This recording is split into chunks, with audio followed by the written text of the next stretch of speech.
പരിശുദ്ധ അമ്മ പ്രത്യക്ഷപ്പെട്ട ഈ പരിശുദ്ധ അൾത്താരയിലെത്തി സാക്ഷ്യം പറയാനുള്ള സാഹചര്യമൊരുക്കിയതിന് യേശുവിനും പരിശുദ്ധ അമ്മയ്ക്കും കോടാനുകൂടി നന്ദി. അതേപോലെ അമ്മയുടെ പ്രത്യക്ഷീകരണത്തിന് ആക്കിയതിന് ഒരുപാട് നന്ദി.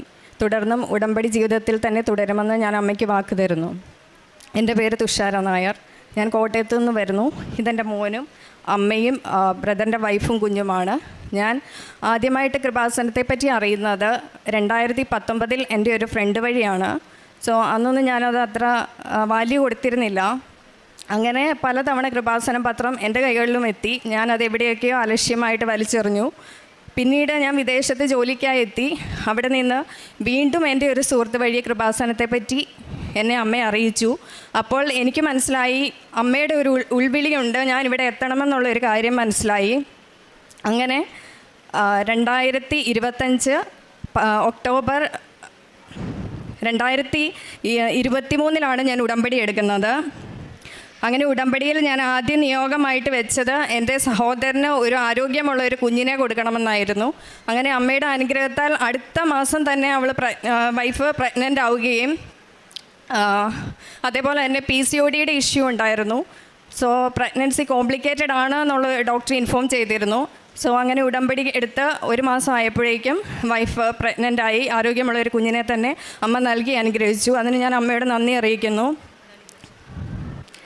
പിന്നീട് എൻ്റെ മോന് ശരീരത്തിൽ ഇങ്ങനെ വൈറ്റ് പാച്ചസ് ഉണ്ടാവുന്നുണ്ടായിരുന്നു. അത് പല മെഡിസിൻസ് കഴിച്ചിട്ടും അത് മാറുന്നുണ്ടായിരുന്നില്ല. അങ്ങനെ ഉടമ്പടി തൈലം പൂശി സ്വർഗസ്നായ പിതാവേയും വിശ്വാസപ്രമാണം ചൊല്ലി പ്രാർത്ഥിച്ചതിൻ്റെ ഫലമായിട്ട് ആ പാച്ചസ് കംപ്ലീറ്റ് ആയിട്ട് മാഞ്ഞു പോയി. പിന്നെ എൻ്റെ ജോലിക്കാര്യം തന്നെയായിരുന്നു അത്. ആ ഉടമ്പടി കാലാവധിയിൽ തന്നെ എനിക്ക് വിദേശത്ത് വീണ്ടും ജോലി ലഭിച്ചു. പക്ഷേ ഈ കാര്യങ്ങളൊക്കെ നടത്തി തന്നപ്പോൾ ഞാൻ അമ്മയെ കംപ്ലീറ്റ് ആയിട്ട് അങ്ങ് മറന്നു. പ്രാർത്ഥനകളുണ്ടായിരുന്നു, പക്ഷേ ഞാൻ ഉടമ്പടി ജീവിതം ഉപേക്ഷിച്ചു. അവിടെ നിന്ന് ഇങ്ങോട്ട് ഞാൻ എവിടെ അമ്മ എന്നെ കൊണ്ട് എത്തിച്ചോ അവിടെ നിന്ന് ഒന്നും അല്ലാതാക്കി. സോ ഞാൻ വീണ്ടും സൗദിയിൽ നിന്ന് ഞാൻ റിട്ടേൺ വന്നു. അങ്ങനെ 19/10/2025 ഞാൻ വീണ്ടും ഉടമ്പടി ജീവിതം ആരംഭിച്ചു. അവിടെ ഞാൻ ആദ്യമായിട്ട് നിയോഗം വെച്ചത് എൻ്റെ അമ്മയ്ക്ക് കുറച്ച് ഹെൽത്ത് ഇഷ്യൂസ് ഉണ്ടായിരുന്നു. അപ്പോൾ കൈ പൊക്കാൻ പറ്റുന്നില്ല, നടക്കാൻ പറ്റുന്നില്ല, അതേപോലെ കാർഡിയാക് മെഡിസിൻസ് ഒക്കെ ഉണ്ടായിരുന്നു. സോ അമ്മയെ സമർപ്പിച്ചുകൊണ്ടായിരുന്നു എൻ്റെ ആദ്യത്തെ നിയോഗം. അതിനുശേഷം അമ്മ കംപ്ലീറ്റ് ആയിട്ട് മെഡിസിൻസ് സ്റ്റോപ്പ് ചെയ്തു. അമ്മയുടെ ഹെൽത്ത് ഇഷ്യൂസിൽ വളരെ മാറ്റം വന്നു. പിന്നെ എൻ്റെ മോൻ്റെ ലിപ്സിൽ ഒരു അബ്നോർമൽ മൂവ്മെൻറ്റ് പോലെ കണ്ടിന്യൂസ്ലി മൊബൈൽ വാച്ച് ചെയ്യുമായിരുന്നു. സോ എനിക്കങ്ങനെ ഒരു അബ്നോർമാലിറ്റി ഫീൽ ചെയ്തു. ഇടയ്ക്കിടയ്ക്ക് ഷിവർ ചെയ്യുന്ന പോലെ തോന്നി. അത് അപ്പം എനിക്ക് മനസ്സിലായി അമ്മ എന്നെ ഓർമ്മിപ്പിച്ചതാണ്. പഴയ ഒരു സാക്ഷ്യം കിടക്കുന്നു. കാരണം ആ ഉടമ്പടി തൈലം പുരട്ടി അവൻ്റെ അസുഖങ്ങളൊക്കെ മാറി. അത് ഞാൻ അമ്മയെ ഓർമ്മിപ്പിച്ച് തന്നാണെന്ന് എനിക്ക് മനസ്സിലായി. അങ്ങനെ ഞാൻ ഇവിടെ വന്ന് ഉടമ്പടി എടുത്ത് അമ്മയോട് ഞാൻ പറഞ്ഞു, ഇവിടുന്ന് ഇറങ്ങുമ്പം തൊട്ട് ഇനി എനിക്ക് ആ മൂവ്മെൻറ്റ് കാണിച്ചു തരരുത്, അവൻ പഴയതുപോലെ ആകണമെന്ന് പറഞ്ഞു. അതിനുശേഷം ഞാനത് കണ്ടിട്ടേ ഇല്ല. അവൻ അങ്ങനെ ഒരു ഷിവറിങ്ങോ അബ്നോർമൽ മൂവ്മെൻറ്റ്സോ ഒന്നും ഉണ്ടായിട്ടില്ല. പിന്നെ ഒരു നിയോഗം എന്ന് പറയുന്നത് എൻ്റെ കടബാധ്യത തന്നെയായിരുന്നു. വലിയൊരു എമൗണ്ട് തന്നെ. സാധാരണ ഗൾഫിലൊക്കെ വർക്ക് ചെയ്യുന്നവർക്കറിയാം, അവിടുത്തെ ഒരു ഇൻകത്തെ ഡിപ്പെൻഡ് ചെയ്തുകൊണ്ടായിരിക്കും മുന്നോട്ട് പോകുന്നത്. സോ എൻ്റെ ആ ഇൻകം കംപ്ലീറ്റ് നിന്നപ്പോൾ എനിക്ക് വലിയൊരു എമൗണ്ട്, ഒരു 10 ലക്ഷം രൂപയോളമാണ് എൻ്റെ കയ്യിൽ വന്നത്. ഒരു ബുദ്ധിമുട്ടും ഇല്ലാതെ എൻ്റെ കാര്യങ്ങളെല്ലാം നടന്നു പോയി. അതിനുശേഷം ഞാൻ വീണ്ടും ഉടമ്പടി പുതുക്കി 2026 ജനുവരി 19 അവിടെ ഞാൻ നിയോഗമായിട്ട് വീണ്ടും എൻ്റെ ജോലി കാര്യങ്ങൾ തന്നെ വെച്ചു. അങ്ങനെ ഞാൻ ഇൻ്റർവ്യൂ പാസ്സായി. പക്ഷേ അപ്പോഴും എന്നെ വിഷമിപ്പിക്കുന്ന പല കാര്യങ്ങളും മുന്നോട്ട് വന്നുകൊണ്ടിരുന്നു. ഒന്നെന്ന് പറഞ്ഞു കഴിഞ്ഞാൽ എംബസിയിൽ നിന്നുള്ള അറ്റസ്റ്റേഷൻ അത് റിജക്റ്റായി. കാരണം ഞാൻ പല പ്രാവശ്യം റിട്ടേൺ സൗദി ഇങ്ങനെ വിദേശ രാജ്യങ്ങൾ പോയി വന്ന് നിന്നതുകൊണ്ട് അവർക്ക് അറ്റസ്റ്റ് ചെയ്യാൻ സ്ഥലമില്ല ആ സർട്ടിഫിക്കറ്റിൽ. സോ അതേപോലെ സർട്ടിഫിക്കറ്റിന് ഡാമേജ് ഉണ്ടെന്നുള്ളൊരു ഇഷ്യൂയും കൂടെ വന്നു. പിന്നെ ഒരു കാര്യം എന്ന് പറഞ്ഞാൽ ഞാൻ പഠിച്ച നേഴ്സിംഗ് കോളേജിന് എല്ലാ അക്രഡിറ്റേഷൻസും ഉണ്ടായിരുന്നു, ആ കോളേജ് സ്റ്റോപ്പായി. സോ ഇതിനു മുമ്പ് ഞാൻ ഫേസ് ചെയ്തിട്ടില്ലാത്ത എല്ലാ ബുദ്ധിമുട്ടുകളും എനിക്ക് ആ സമയം വന്നു. അപ്പോഴും ഞാൻ അമ്മയെ മുറുകെ പിടിച്ചു. ഞാൻ അമ്മയോട് പറഞ്ഞു, ഇവിടെ എന്നെ കൊണ്ട് നിർത്തിയിട്ടുണ്ടെങ്കിൽ എനിക്കറിയാം അത് മുന്നോട്ട് പോകുമെന്നുള്ള എനിക്കൊരു ഉറപ്പുണ്ടായിരുന്നു.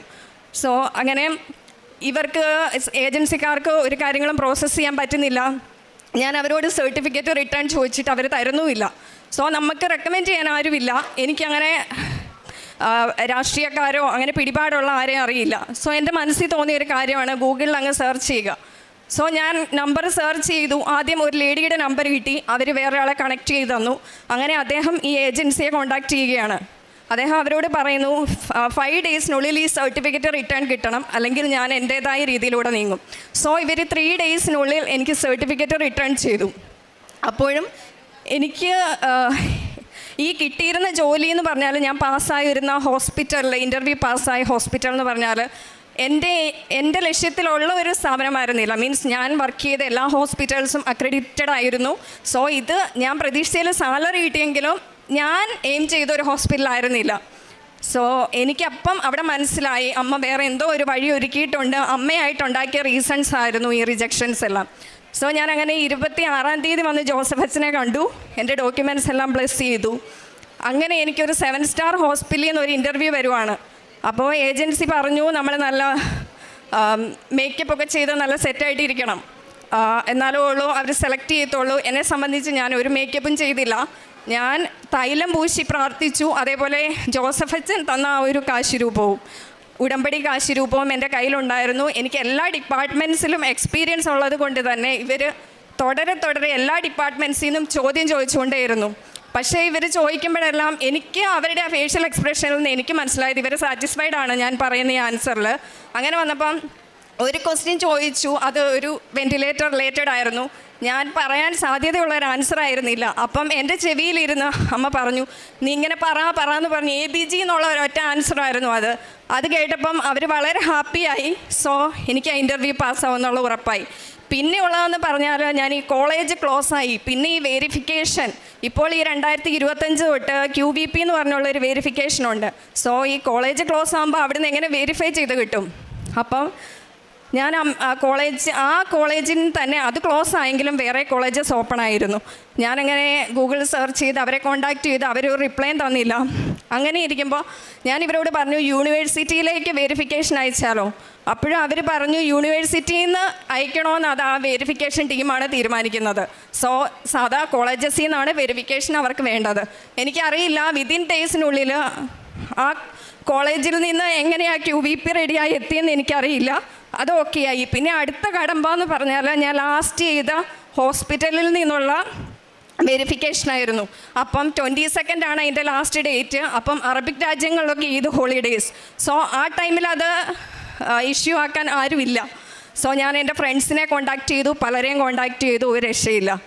25th ആയപ്പോഴേക്കും എനിക്ക് അവിടെ നിന്നും അപ്രൂവൽ കിട്ടി. അതും കറക്റ്റായി. അതെനിക്കറിയില്ല, ആ ഹോളിഡേയ്സിൻ്റെ ടൈമിൽ അത് ആരെങ്ങനെ ശരിയാക്കി തന്നു എന്നറിയില്ല. ഇതെല്ലാം എൻ്റെ പരിശുദ്ധ അമ്മയാണ് ചെയ്തു തന്നതെന്ന് എനിക്ക് അതിയായ വിശ്വാസമുണ്ട്. സോ പരിശുദ്ധ അമ്മയ്ക്കും തിരുക്കുമാരനും 1000 നന്ദി. പിന്നെ ഞാൻ എന്തെങ്കിലും വിട്ട് പോയിട്ടുണ്ടോ എന്ന് എനിക്കറിയില്ല. കാരണം ഒരുപാട് അനുഗ്രഹങ്ങൾ പരിശുദ്ധ അമ്മ എനിക്കും എൻ്റെ കുടുംബത്തിനും തന്നിട്ടുണ്ട്. പിന്നെ ഒരു കാര്യം എന്ന് പറഞ്ഞാൽ, ഞാൻ ഈ ജോസഫ് അച്ഛനെ കണ്ടതിന് ശേഷം വീട്ടിലെത്തി ഒരു 2-3 ഡേയ്സ് കഴിഞ്ഞപ്പോൾ ഒരു വെളുപ്പിന് ഒരു 2 മണി ആയപ്പോഴേക്കും ഇങ്ങനെ വീട്ടിലെ പട്ടി ഭയങ്കരമായിട്ട് കുരയ്ക്കുന്നു. സാധാരണ നമ്മൾ ക്യാമറയിലൂടെ ചെക്ക് ചെയ്യും, ഞാൻ എണീറ്റ് നോക്കാറില്ല. അന്ന് എന്നെ ആരോ പുഷ് ചെയ്ത് കൊണ്ടുപോവാണ്. നോക്കെന്ന് പറഞ്ഞ് പുഷ് ചെയ്ത് കൊണ്ടുപോകുന്നപോലെ തോന്നി. ഞാൻ വിൻഡോ ഓപ്പൺ ചെയ്തപ്പം കണ്ടത് അടുത്തുള്ള വീടിൻ്റെ തോട്ടത്തിലൂടെ ഫുള്ള് തീ പിടിക്കുകയാണ്. ആ വീടിൻ്റെ പരിസരത്തോട്ട് ആൾ കത്തിക്കൊണ്ടിരിക്കുകയാണ്. അവിടെ ഒരു അമ്മയും മോനും മാത്രമേ ഉള്ളൂ. പെട്ടെന്ന് ഞാൻ എൻ്റെ ബ്രദറിനെ വിളിച്ചു, ഞങ്ങൾ ചെന്നു, ഫയർഫോഴ്സിനെ വിളിച്ചു. അതങ്ങനെ അതിൽ നിന്ന് അവരെ രക്ഷപ്പെടുത്തിയത് അമ്മയാണെന്ന് എനിക്ക് വിശ്വാസമുണ്ട്. കാരണം അതിൻ്റെ അടുത്തും വേറെ വീടുകളൊക്കെ ഉണ്ടായിരുന്നു, ആരും കണ്ടില്ല. എൻ്റെ വീട്ടിലും ആരും കണ്ടില്ല, ഉടമ്പടിയിലായിരുന്നു ഞാൻ തന്നെയാണ് കണ്ടത്. അങ്ങനെ എന്നെ ഓരോ കാര്യങ്ങളിലും എന്നെയും എൻ്റെ കുടുംബത്തിനെയും കൈ പിടിച്ച് നടത്തുന്നതിന് പരിശുദ്ധ അമ്മയ്ക്കും തിരുക്കുമാരനും കോടാനുകൂടി നന്ദി. പിന്നെ പ്രേക്ഷിത പ്രവർത്തനങ്ങൾ എന്ന് പറയുമ്പോൾ, ഞാൻ എൻ്റെ ഈ അനുഭവങ്ങൾ പങ്കുവെച്ചുകൊണ്ട് തന്നെയായിരുന്നു പത്രം വിതരണം ചെയ്തുകൊണ്ടിരുന്നത്. പിന്നെ ജോസഫ് അച്ഛൻ്റെ ധ്യാനങ്ങൾ കൂടുമായിരുന്നു, ബൈബിൾ വചനം വായിക്കുമായിരുന്നു. അതിലെനിക്ക് കിട്ടിയ വചനം എന്ന് പറയുന്നത്, ഞാൻ നിനക്ക് അഭിവൃദ്ധി വരുത്തുകയും നീ വീണ്ടും അഭിവൃദ്ധി പ്രാപിക്കുകയും ചെയ്യും. ഈ ഒരു വചനം ഒരു 10 പ്രാവശ്യത്തിൽ കൂടുതൽ റിപ്പീറ്റഡ് ആയിട്ട് എനിക്ക് കിട്ടിക്കൊണ്ടേയിരുന്നു. അത് കിട്ടിയപ്പോഴൊക്കെ എനിക്ക് പോസിറ്റീവായിട്ടുള്ള ഓരോ ന്യൂസും വന്നുകൊണ്ടിരുന്നു. പിന്നെ കാരുണ്യ പ്രവർത്തികളെന്ന് പറയുമ്പോൾ, ക്യാൻസർ രോഗികൾക്കൊക്കെ എനിക്ക് പറ്റുന്ന രീതിയിൽ ഞാൻ ഹെൽപ്പ് ചെയ്യുമായിരുന്നു. എൻ്റെ മുന്നിൽ വലിയൊരു കടബാധ്യതയുണ്ട്, പക്ഷേ അത് അമ്മ ആയിട്ട് അതിന് സോൾവ് ചെയ്യുമെന്ന് എനിക്കൊരു ഉറപ്പുണ്ടായിരുന്നു. സോ അതുപോലെ തന്നെ ഞാൻ ഓൾഡ് ഏജ് ഹോമിലെത്തി എനിക്ക് പറ്റുന്ന രീതിയിൽ ഫുഡും കാര്യങ്ങളൊക്കെ വാങ്ങിക്കൊടുക്കുമായിരുന്നു. പിന്നെ സോഷ്യൽ മീഡിയാസിൽ കൂടെ ഹെൽപ്പ് ചോദിക്കുന്ന ചില സിറ്റുവേഷൻസ് കാണുമ്പോൾ ഞാൻ അവർക്ക് ഗൂഗിൾ പേ ആയിട്ടാണെങ്കിലും എനിക്ക് പറ്റുന്ന രീതിയിൽ ഞാൻ ഹെൽപ്പ് ചെയ്യുമായിരുന്നു. ഇതൊക്കെയാണ് കാരുണ്യ പ്രവൃത്തികൾ. പിന്നെ ആത്മീയ വളർച്ച എന്ന് പറഞ്ഞാൽ ഞാൻ ദൈവത്തോട് കൂടുതൽ അടുത്തു. ദൈവത്തോട് എങ്ങനെ കമ്മ്യൂണിക്കേറ്റ് ചെയ്യണം, എങ്ങനെ ഉടമ്പടി ജീവിതം മുന്നോട്ട് കൊണ്ടുപോകണം എന്നൊക്കെയുള്ളൊരു ഐഡിയ എനിക്ക് കിട്ടി. അപ്പോൾ പരിശുദ്ധ അമ്മയ്ക്കും തിരുകുമാരനും കോടാനുകൂടി നന്ദി. ജോസഫ് അച്ഛൻ്റെ ധ്യാനം കൂടുകയും അത് ഷെയർ ചെയ്യുകയും ചെയ്യുമായിരുന്നു. ബൈബിള് വായിക്കുമായിരുന്നു. ഉപവാസം ഇടയ്ക്ക് മുടങ്ങി പോയിട്ടുണ്ട്. അതിന് ഞാൻ അമ്മയോട് ക്ഷമ ചോദിക്കുകയാണ്. എങ്കിലും ഉപവാസത്തിലും പങ്കെടുക്കുമായിരുന്നു. കണ്ണീരോടെയാണ് അവർ വരുന്നത്. എന്നാൽ ഞാൻ അവരെ ആശ്വസിപ്പിച്ച് നയിക്കും. ഞാൻ അവരെ നീരൊഴുക്കുകളിലേക്ക് നയിക്കും. അവരുടെ വഴി സുഗമമായിരിക്കും. അവർക്ക് കാലിടറുകയില്ല. ജെറമിയ പ്രവാചകൻ്റെ പുസ്തകത്തിൽ നിന്ന് 31 അധ്യായം 9 വചനമാണ്. ആശ്വസിപ്പിച്ച് നയിക്കുന്ന ഒരു ദൈവത്തിൻ്റെ, ഒരു സ്നേഹദൈവത്തിൻ്റെ, കാരുണ്യത്തിൻ്റെ ഒരു വലിയ സാക്ഷ്യമാണ് നാം ഇപ്പോൾ കേട്ടത്. നാം ഓരോരുത്തരും പരിശുദ്ധ അമ്മ ജീവനോടെ പ്രത്യക്ഷപ്പെട്ട ഈ ആലയത്തിൽ കണ്ണീരോടെ ദൈവത്തിൻ്റെ അടുക്കൽ വരുമ്പോൾ നമ്മുടെ പ്രാർത്ഥന കേട്ട് നമ്മെ തിരികെ നയിക്കുന്ന, കണ്ണീര് തുടച്ച് തിരികെ നയിക്കുന്ന ഒരു ഈശോയും ഒരമ്മയുമാണ് ഈ ആലയത്തിൽ നമുക്ക് അനുഭവമുള്ളത്. വരണ്ട മരുഭൂമിയിലേക്കല്ല, ജലസ്രോതസ്സിൻ്റെ അരികിലേക്കാണ്, ജീവിതത്തിൽ ആശ്വാസം ലഭിക്കുന്ന ഒരു സ്ഥലത്തേക്കാണ് ഉടമ്പടി മക്കളെ ഈശോ കരം പിടിച്ച് നയിക്കുന്നത്. ഉടമ്പടിയിൽ ഇടറാത്ത നേരായ വഴിയിലേക്ക്, സുരക്ഷിതമായ വഴിയിലൂടെയാണ് ദൈവം നമ്മെ കരം പിടിച്ച് നടത്തുന്നത്. കൃപാസനത്തിൽ കണ്ണീരോടെ വരുന്ന മക്കളെ പരിശുദ്ധ അമ്മയാണ് സ്വീകരിക്കുന്നത്. നമ്മുടെ അപേക്ഷകൾ ഉടമ്പടിയിലൂടെ ദൈവത്തിന് മുൻപിൽ സമർപ്പിക്കുമ്പോൾ വരണ്ട ജീവിതത്തിൽ നിന്ന് കൃപയുടെ ഉറവിടത്തിലേക്കാണ് ദൈവം നമ്മെ കൊണ്ടുപോകുന്നത്. ഒരുപക്ഷെ പലപ്പോഴും നമ്മൾ ആത്മീയ വഴിതെറ്റലിലാവാം. ആ വഴിതെറ്റലിൽ നിന്ന് നേരായ വഴിയിലേക്ക് തിരികെ കൊണ്ടുവരുന്നത് ഉടമ്പടിയിലൂടെയാണ്. ഉടമ്പടി എടുത്ത് 1 മാസത്തിനകമാണ് ഈ മകൾ കൺസീവ് ആയത്. ടൈം ഷോർട്ടണിൻ്റെ അമ്മയാണ്. ഈ അമ്മ തന്നെയാണ് അമ്മയോട് പ്രാർത്ഥിച്ചപ്പോൾ ഇത്രയും നാളും സാധിക്കാത്ത കാര്യമാണ് ഉടമ്പടി എടുത്ത ഉടനടി പരിശുദ്ധ അമ്മ ഇവരുടെ ജീവിതത്തിൽ നടത്തിക്കൊടുത്തത്. അതുപോലെ തന്നെയാണ് ഈ മകൻ പറഞ്ഞത്. മകന് വളരെ യൂഷ്വലായിട്ട്, അതായത് മൊബൈൽ അഡിക്റ്റഡ് ആയിരുന്നു. എന്തോ ഒരു അബ്നോർമൽ ഒരു ലിപ് മൂവ്മെൻറ്റ് നോട്ടീസ് ചെയ്തതിൻ്റെ ഫലമായിട്ട് ഈ മകൾ വീണ്ടും ഉടമ്പടി വസ്തുക്കൾ ഉപയോഗിച്ച് പരിശുദ്ധ അമ്മയോട് പ്രാർത്ഥിച്ചു. അങ്ങനെ ഒരു സാക്ഷ്യം കേട്ടിരുന്നു. അതിന് പ്രകാരം ഈ മകൾ ഉടമ്പടി തൈലം ഉപയോഗിച്ച് പ്രാർത്ഥിച്ച ഫലമായിട്ട് മകന് അതിൽ നിന്നും ഒരു വിമോചനമാണ് ലഭിച്ചത്. പിന്നീട് ഉണ്ടായിരുന്ന ഒരു വലിയ ഹൈ ലോൺ ഉണ്ടായിരുന്നു. അതും പരിശുദ്ധ അമ്മയുടെ ഇടപെടലിലൂടെ, ഒരു വ്യക്തിയിലൂടെയാണ് കടബാധ്യത ക്രമീകരിക്കാൻ സാധിച്ചത്. അതും അപ്രസിദ്ധം ഒരു സർപ്രൈസ് ആയിട്ടുള്ള ഒരു വഴിയിലൂടെയാണ് ആ വ്യക്തി കടന്നു വരികയും ആ വ്യക്തിയിലൂടെയാണ് ആ കടം ഇടപാടലുകൾ ക്രമീകരിക്കാൻ സാധിച്ചത്. അവിടെയും പരിശുദ്ധ അമ്മയുടെ ഒരു വലിയ ഇടപെടലാണ്. പിന്നീട് വിദേശത്ത് ജോലി കിട്ടി പോയപ്പോഴും പിന്നെ ആസ് യൂഷ്വൽ നമുക്ക് പലപ്പോഴും സംഭവിക്കാറുണ്ട്, പരിശുദ്ധ അമ്മയിൽ നിന്നും ഉടമ്പടിയിൽ നിന്നും ഒരല്പം കുറവ് കാണിച്ചു. അത് ആ മകൾ തന്നെ പറയുന്നുണ്ട്, ആ കുറവ് എനിക്ക് മനസ്സിലാക്കാൻ സാധിച്ചു. പിന്നീട് വന്ന് വീണ്ടും കൂടുതൽ തീക്ഷ്ണതയോടെ വന്ന് ഉടമ്പടി പുതുക്കിയായിരുന്നു. 2023 മോള് എബ്രോഡിന് പോയത്. പിന്നെ 2025 വന്ന് ജീവിതം വീണ്ടും തകർന്ന് ഒരു മുന്നോട്ട് പോകാനായിട്ടൊരു വഴിയില്ലാതായപ്പോൾ വീണ്ടും പരിശുദ്ധ അമ്മയുടെ അരികിലേക്ക് തിരികെ വന്ന് പഴയതിലും കൂടുതൽ തീക്ഷ്ണതയോടെ, കൂടുതൽ സ്നേഹത്തോടെ പരിശുദ്ധ അമ്മയുടെ അടുത്ത് വന്ന് വീണ്ടും ഉടമ്പടി എടുക്കുകയായിരുന്നു. ജോബിൻ്റെ പുസ്തകത്തിൽ 22 അധ്യായം 23 വചനം പറയുന്ന പോലെ എളിമപ്പെടൽ ദൈവത്തിലേക്കുള്ള ഒരു ദൈവബോധലിൻ്റെ തിരിച്ചുവരവിനെ സൂചിപ്പിക്കുന്നു എന്നാണ്. അങ്ങനെയാണ് ഈ മകള് സ്നേഹത്തോടെ, കൂടുതൽ വാത്സല്യത്തോടെ ഒരു തിരിച്ചുവരവ് നടത്തുകയായിരുന്നു. അങ്ങനെ 2025 വന്ന് വീണ്ടും ഉടമ്പടി പുതുക്കി. പിന്നീടാണ് അമ്മയുടെ ഹെൽത്ത് ഇഷ്യൂസിന് വേണ്ടി പ്രാർത്ഥിച്ചത്. ഒത്തിരി കോംപ്ലിക്കേറ്റഡ് ആയിരുന്നു. കാലിനും കൈകൾക്കൊക്കെ നല്ല വേദനയും നീരൊക്കെ ഉണ്ടായിരുന്നിടത്ത് അവിടെ വിശ്വാസ പ്രമാണം ചൊല്ലി ഉടമ്പടി വസ്തുക്കൾ ഉപയോഗിച്ചതിൻ്റെ ഫലമായിട്ട് അമ്മയ്ക്ക് രോഗസൗഖ്യം ലഭിച്ചു. അതുകൊണ്ടാണ് അമ്മയും പരിശുദ്ധമ്മയുടെ സന്നിധിയിൽ വന്ന് പ്രത്യക്ഷീകരണത്തിൻ്റെ സാക്ഷിയായിട്ട് ഇന്ന് ഇവിടെ നമ്മുടെ സന്നിധിയിൽ നിൽക്കുന്നത്. പിന്നീട് ഈ മോൾ പറഞ്ഞ ജോബിൻ്റെ കാര്യമായിരുന്നു. ജോലിക്ക് വേണ്ടിയിട്ട് ബഹുമാനപ്പെട്ട ജോസഫ് അച്ഛനെ വന്ന് കാണുകയും അച്ഛൻ്റെ പ്രാർത്ഥന കൈവപ്പ് ശുശ്രൂഷ വഴി ഈ മകൾക്ക് നല്ലൊരു ജോലി, അതായത് ആ മകൾ നല്ല വിശദീകരിച്ച് പറഞ്ഞിട്ടുണ്ട്. അവർ പറഞ്ഞു മേക്കപ്പ് ഇട്ട് നല്ല ക്ലിയറായിട്ട് നിൽക്കണം, ഏത് ഇൻ്റർവ്യൂവിന് പോയാലും personality is A must, so നല്ല പേഴ്സണാലിറ്റിയിൽ വന്നിരിക്കണം എന്നൊക്കെ പറഞ്ഞപ്പോൾ ഈ മകളുടെ പേഴ്സണാലിറ്റി ലിപ്സ്റ്റിക്കിന് പകരം മകൾ ഉപയോഗിച്ചത് ഉടമ്പടി തൈലമാണ്. ഉടമ്പടി തൈലവും ഉടമ്പടി കാശുരൂപവുമാണ്. ഇതാണ് ഉടമ്പടി മക്കളെ മറ്റു മക്കളിൽ നിന്ന് വ്യത്യസ്തരാക്കുന്നത്. ഉടമ്പടി മക്കളെപ്പോഴും ഈശോയുടെ അമ്മയുടെയും കൂടെ നിന്ന് അവരുടെ ഇഷ്ടം അനുസരിച്ച് ദൈവത്തിൻ്റെ ഹിതം നടക്കട്ടെ എന്ന് പ്രാർത്ഥിച്ചുകൊണ്ട് വിശ്വാസത്തോടെ പ്രാർത്ഥനയോടെയാണ് ഏത് ഇൻ്റർവ്യൂവിനും പോകുന്നത്. അതുകൊണ്ടാണ് ഉടമ്പടി മക്കളുടെ ജീവിതത്തിൽ ആ ഇൻ്റർവ്യൂ ഒരു വ്യത്യസ്തമായ റിസൾട്ട് കൊണ്ടുവരുന്നത്. അങ്ങനെ ഈ മകൾ പ്രാർത്ഥിച്ചതിന് ഫലമായിട്ട് വളരെ ഡിഫിക്കൽട്ടായിരുന്ന ഒരു ഇൻ്റർവ്യൂ ആയിരുന്നു, കോംപ്ലിക്കേറ്റഡ് ആയിരുന്നു. പക്ഷേങ്കിൽ അവിടെയും ഈശോയും അമ്മയും ഇടപെട്ട് ഈ മകൾക്ക് നല്ലൊരു റിസൾട്ട് നൽകി ഇൻ്റർവ്യൂവിന് പാസ്സാവുകയും ഒരു നല്ലൊരു ഹോസ്പിറ്റലിൽ, ഒരു ഫേമസ് പ്രസ്റ്റീജിയസ് ആയിട്ടുള്ള ഒരു ഹോസ്പിറ്റലിലേക്ക് ജോലി കൊടുക്കുകയുമായിരുന്നു. ഇതും not by merit but by grace എന്നാണ് ഈ മകൾ പറയുന്നത്. കാരണം ദൈവത്തിൻ്റെ ഒരു കൃപയാലാണെന്നാണ്. കാരണം തൻ്റെ മെറിറ്റ് എല്ലാ മെറിറ്റും ദൈവത്തിനാണ് കൊടുക്കുന്നത്. ഈശോയ്ക്കും അമ്മയും നമ്മുടെ ജീവിതത്തിൽ സെൻറ്റർ ആകുമ്പോൾ എല്ലാ ക്രെഡിറ്റും ദൈവത്തിനാണ് പോകുന്നത്. ആ ദൈവം നമ്മുടെ കേന്ദ്ര ബിന്ദു ആകുമ്പോഴാണ് നമ്മുടെ ജീവിതത്തിലും ആകെ ഒരു മാറ്റം വരുന്നത്. ഈശോയ്ക്കും അമ്മയും നമ്മൾ സ്ഥലം കൊടുക്കുമ്പോൾ അവർ തന്നെ എല്ലാ കാര്യവും ഇടപെട്ട് നമ്മുടെ കാര്യത്തിലെല്ലാം മുന്നോട്ട് കൊണ്ടുപോകുന്നതാണ്.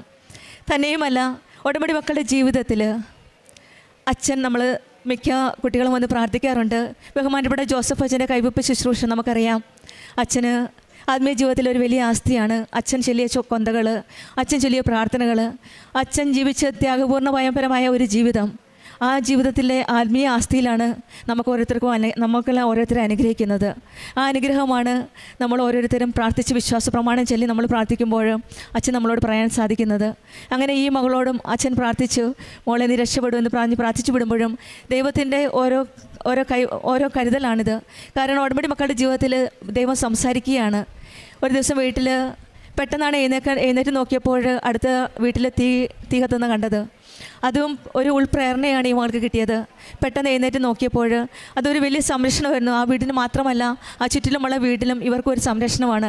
ഉടമ്പടി മക്കളുടെ ജീവിതത്തിൽ എപ്പോഴും ദൈവം സംരക്ഷിക്കുന്ന, ഒരു കരുതലിന്, ഒരു പരിപാലിക്കുന്ന ഒരു ദൈവമാണ് നമ്മുടെ കൂടെയുള്ളത്. അതുപോലെ തന്നെയാണ് സുഗന്ധാഭിഷേകവും ദൈവത്തിൻ്റെ ഈശോയുടെ അടയാളവും. അത് ആ ഫ്രാഗ്രൻസിൽ കൂടെയും ധ്യാനത്തിൽ കൂടെയും പ്രാർത്ഥനയിൽ കൂടെയും ദൈവത്തോട് ചേർന്ന് നിൽക്കുമ്പോൾ ഈശോയും അമ്മയും നമ്മുടെ കൂടെയുണ്ട്. അതാണ് ഉടമ്പടി ജീവിതം.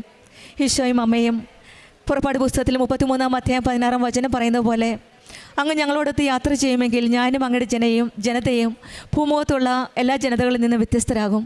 അതാണ് നമ്മുടെ വ്യത്യാസം. ഏത് മതമായാലും എന്തു തന്നെ ആയാലും ദൈവം കൂടെയുണ്ടെങ്കിൽ നമ്മുടെ ജീവിതം വ്യത്യസ്തമാണ്.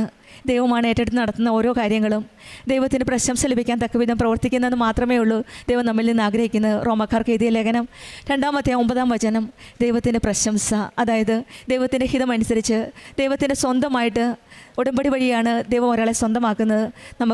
നമ്മൾ ഓരോരുത്തരും ദൈവത്തിൻ്റെ സ്വന്തമാകാനായിട്ട് വേണ്ടി പ്രാർത്ഥിക്കാം.